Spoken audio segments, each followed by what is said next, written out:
सोलापूर जिल्ह्यामध्ये महापूर आलेला आहे आणि या महापुरामुळे सर्वसामान्य लोकांना शासकीय अन्नधान्य मिळत नसल्याची ओरड सुरू असतानाच दुसरीकडे पंढरपूरमध्ये मात्र शासकीय धान्याचा काळा बाजार सुरू असल्याचा प्रकार समोर आलेला आहे। शिवसेनेचे उपजिल्हा प्रमुख साईनाथ बडवे यांनी खरं तर हा प्रकार समोर आणलेला आहे। आपण या ठिकाणी बघतो की पंढरपूर पासून जवळ असलेल्या कोर्टी या परिसरामध्ये शासकीय धान्याचं वितरण हे खासगी वाहनामधून सुरू असताना त्यांनी या ठिकाणी आले आणि त्यांनी हा सगळा प्रकार समोर आणलेला आहे। आपण या ठिकाणी बघतो की खरं तर शासकीय अन्नधान्य आहे तो दसरा दिवाळी समोर आलेली आहे आणि अशा वेळेस हे एका खासगी वाहनातून हे धान्य वितरित करण्यात आलेलं होतं। या ठिकाणी पोलीस आलेले आहेत, महसूल प्रशासनाचे अधिकारी देखील आलेले आहेत। ज्यांनी हा प्रकार समोर आणला ते साईनाथ बडवे आपल्या सोबत आहेत। नेमका काय धान्याचा काळा बाजार सुरू असताना आपण समोर आणलाय, वस्तुस्थिती काय आहे? जय महाराष्ट्र। साधारणतः 4-5 दिवसापूर्वी आमचे गृहराज्यमंत्री आणि अन्न पुरवठा मंत्री सन्माननीय श्री योगेशदादा कदम साहेब मोहोळ दौऱ्यावर आले होते।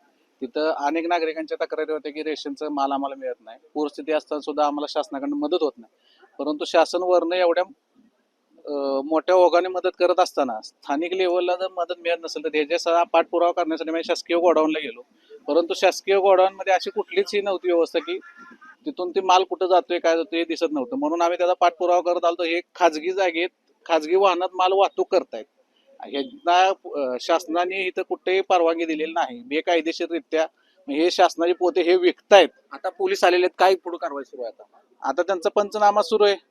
आम्ही संबंधित ह्याच्याशी पुरवठा अधिकारी असतील किंवा स्थानिक इथले त्यांचे अधिकारी असतील यांच्यावर कारवाई चौकशी करून कारवाई निलंबनाची करणार आहे आणि तसं न केल्यास पुढे आमच्या वरिष्ठांशी संपर्क करून ह्यांच्यावर कडक कारवाई गुन्हा दाखल करा अशी मागणी आहे।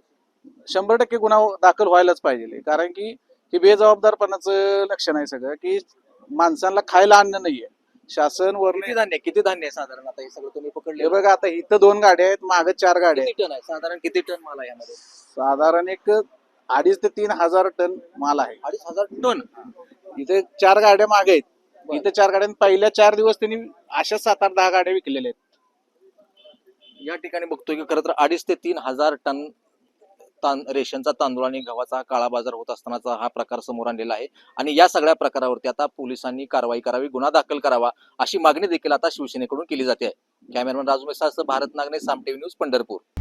आता isakal.com आहे देशातील नंबर 1 ची मराठी न्यूज वेबसाईट। प्रत्येक अपडेटसाठी isakal.com ला नक्की भेट द्या।